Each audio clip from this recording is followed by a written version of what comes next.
أعوذ بالله من الشيطان الرجيم بسم الله الرحمن الرحيم إياك نعبد وإياك نستعين اے اللہ ہم تیری ہی عبادت کرتے ہیں اور تجھ ہی سے مدد طلب کرتے ہیں۔ یہ آیت کریمہ جیسا کہ ہم نے بیان کیا تھا سلف صالحین کے اقوال کی روشنی میں کہ یہ پورے قرآن کا نچوڑ ہے۔ پورا قرآن اسی آیت کریمہ کے مقصد کو سپورٹ کرتا ہے۔ پورا قرآن کریم جو بھی چیزیں اس کے اندر ہیں وہ ساری چیزیں اسی آیت کریمہ کے مقصد کو سپورٹ کرتی ہیں کہ ہم تیری ہی عبادت کرتے ہیں اور تجھی سے مدد طلب کرتے ہیں، کیونکہ یہی انسان کے پیدائش کا مقصد ہے۔ حتیٰ کہ امام ابن قیم رحمۃ اللہ علیہ نے کہا ہے کہ دنیا کے اندر اللہ رب العالمین نے 104 کتابیں نازل فرمائی، 104 کتابوں کو 4 کتابوں میں سمیٹ دیا اور چاروں کتابوں کو قرآن کریم کے اندر سمیٹ دیا، اور قرآن کریم کو ایاک نعبد و ایاک نستعین کے اندر سمیٹ دیا، کیونکہ یہی اصل تمام کتابیں جو نازل ہوئی تمام کتابوں میں اصل یہی ہے، اللہ کی عبادت، اللہ کی بندگی۔ یہ اس لیے کیونکہ انسان کس لیے پیدا کیا گیا ہے یہ بتانے کے لیے کتابیں نازل ہوئی، کس لیے پیدا ہوا ہے یہ بتانے کے لیے آسمان سے کتابیں نازل ہوئیں۔ کیونکہ انسان دنیا کے رنگینیوں میں کھو جاتا ہے، غافل ہو جاتا ہے، اصل مقصد سے بھٹک جاتا ہے، تو اللہ رب العالمین ان کی رہنمائی کے لیے آسمان سے کتابیں نازل کرتا ہے، رسولوں کو بھیجتا ہے ان کی رہنمائی کے لیے۔ تو اصل مقصد یہی ہے، تو اس لیے پورے قرآن کا یا آپ دیکھیں تمام شرعی احکام کا اصل ٹارگٹ یہی ہے کہ ہم اللہ ہی کی عبادت کریں اور اللہ رب العالمین ہی سے مدد طلب کریں۔ تو اس آیت کو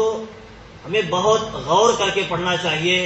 اور سمجھنا چاہیے اور اس کے مقاصد پر غور کرنا چاہیے، اور اللہ رب العالمین کیا اس کے اندر پیغام چھپائے ہوئے ہے اس پر بار بار ہمیں غور کرنا چاہیے، پڑھنا چاہیے، سمجھنا چاہیے، کیونکہ انسان کی پیدائش کا اصل مقصد یہی ہے اور قرآن کے نازل ہونے کا بھی اصل مقصد یہی ہے۔ آپ دیکھیں سورہ فاتحہ کے اندر بھی یہ بیچ میں آیت ہے،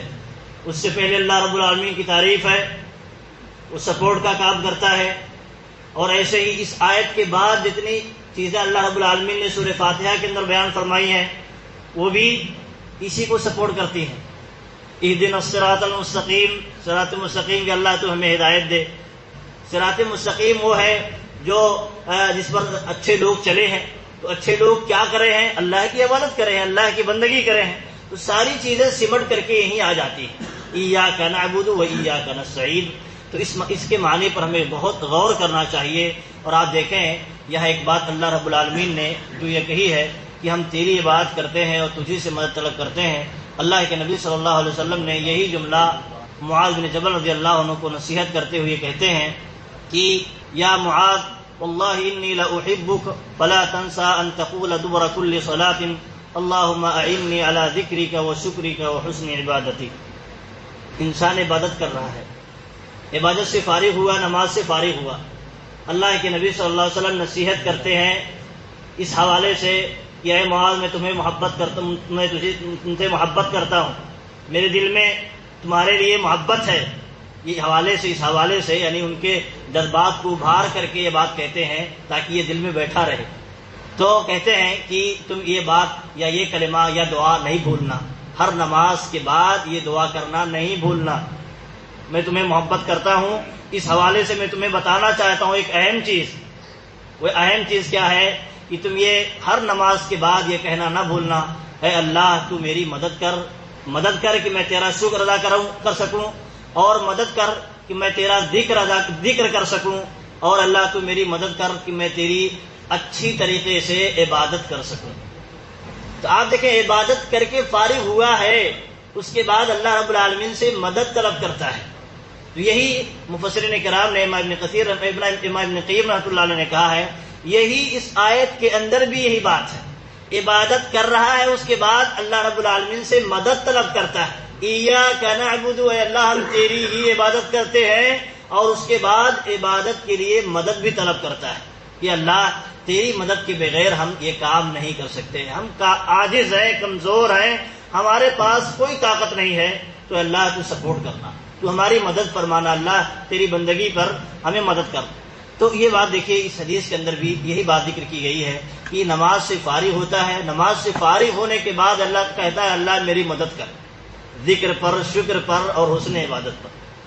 تو یہی بات یہاں بھی ذکر ہے۔ اور آپ دیکھیں ایک بات یہاں یہ ہے کہ اللہ رب العالمین نے جو یہ کہا ہے کہ ایاک نعبد و ایاک نستعین، تو یہاں ایک طرح سے اخلاص کی دعوت ہے اور کبر و غرور سے پاک ہونے کی دعوت ہے، جیسا کہ شیخ الاسلام امام ابن تیمیہ رحمۃ اللہ علیہ نے کہا ہے کہ جب انسان کہتا ہے ایاک نعبد، تو وہ اپنے آپ کو ریاکاری، مکاری اور غیر اللہ کی پرستی سے اپنے آپ کو پاک کر لیتا ہے، ریاکاری کی بیماری سے پاک۔ ایاک نعبد ایسا نہیں کہتا ہے نعبد ایاک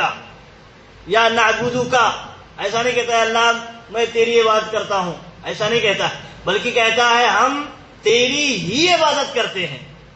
یعنی اب تیرے علاوہ کی گنجائش نہیں ہے اس عبادت میں، تیری بندگی میں کسی کی اور گنجائش نہیں ہے۔ اسی لیے بہت سارے اہل علم نے اس بات کی نشاندہی کی ہے، اللہ رب العالمین نے یہاں جو یہ جملہ کہا، پہلے کہا ایاک نعبد، یہ نہیں کہا نعبدک یا نعبد ایاک، یہ جملہ یہ نہیں کہا کیونکہ اس میں گنجائش ہو سکتی تھی، یہ گنجائش اس بات کی ہو سکتی تھی کہ کوئی یہ کہہ سکے میں تیری بھی عبادت کرتے ہیں، تیرے علاوہ دنیا کے اندر اور جو لوگ ہیں ان کی بھی بھکتی کرتے ہیں۔ تو اللہ رب العالمین نے اس آپشن کو ختم کرنے کے لیے عربی میں یہ جو قاعدہ ہے کہ اس طرح اگر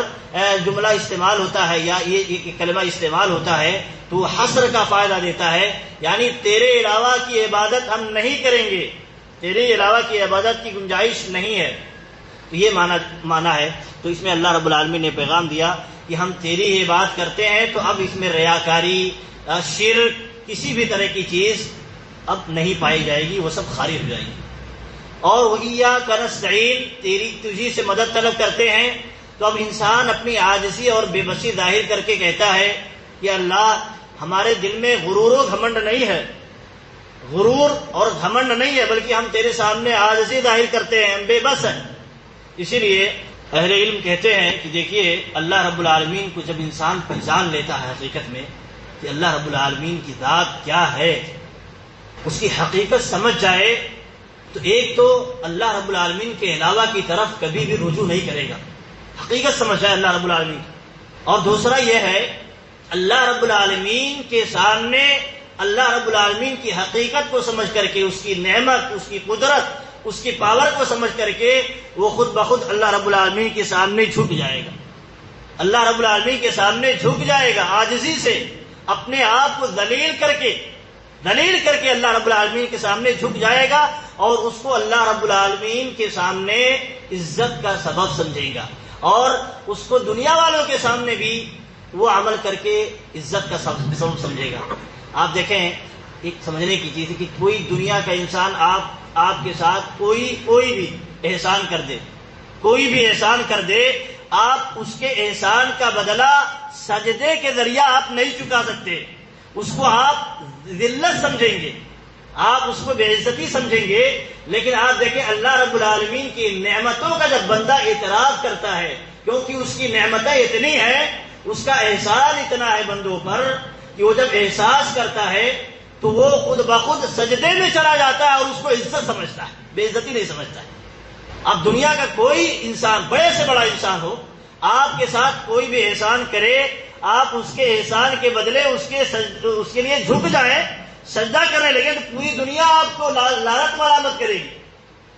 ملامت کرے گی، لیکن وہی انسان اللہ کے سامنے جھک جاتا ہے، نماز میں جھک جاتا ہے، سجدے میں چلا جاتا ہے، تو پوری دنیا اسے عزت کا سبب سمجھتی ہے۔ کیوں؟ اللہ کا جو مقام ہے اور اللہ کا پاور اور درجہ کیا ہے، جب انسان سمجھتا ہے تب یہ عاجزی پیدا ہوتی ہے، یہ انکساری پیدا ہوتی ہے، پھر اللہ رب العالمین کے علاوہ کے لیے وہ نہیں اس طرح کرتا۔ اس لیے ایک بات بھی سمجھ میں آتی ہے کہ جو اللہ کے علاوہ جو دنیا کے معبود کو، دنیا کے لوگوں کو معبود بنا لیتے ہیں، دنیا کی چیزوں کو معبود بنا لیتے ہیں، ان کا بھی رد ہوتا ہے کہ یہ عزت کا سبب نہیں ہے، یہ بے عزتی ہے، اور اللہ کے سامنے یہ شرک، اللہ کے ساتھ یہ شرک ہے، اور اللہ شرک کو معاف نہیں فرمائے گا۔ اور دنیا والوں کی نظروں میں بھی یہ بے عزتی کا سبب ہے، اور خاص طور پر وہ آدمی جو آپ کا کچھ نہ کر سکے، وہ چیز جو آپ کو آپ کو نہ نفع پہنچا سکے نہ آپ کو نقصان پہنچا سکے، آپ اس کے سامنے جھک جائیں، اس کے سامنے سجدہ ریز ہو جائیں، تو اس سے بڑی ذلت اور اس سے بڑی رسوائی کیا ہو سکتی ہے؟ قبروں پر جا کر کے جھک جائیں،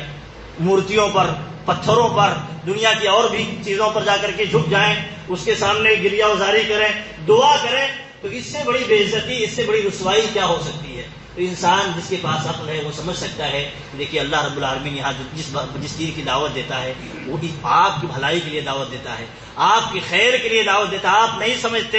لیکن اللہ سمجھتا ہے کہ دیکھیے دنیا کے اندر نفع نقصان کا کوئی مالک نہیں ہے، اللہ ہی مالک ہے، تو آپ اللہ کی طرف رجوع کرو، یہ ساری کچھ نہیں ہے، کچھ نہیں کر سکتے ہیں۔ تو یہ پیغام اللہ رب العالمین دینا چاہتا ہے اور ہم بار بار اس کو ہم دہراتے رہتے ہیں، اس پر غور بھی کرنا چاہیے، سمجھنا چاہیے۔ اللہ رب العالمین ہمیں سننے سمجھنے اور اس کے مطابق عمل کرنے کی توفیق دے، آمین۔ السلام علیکم ورحمۃ اللہ وبرکاتہ۔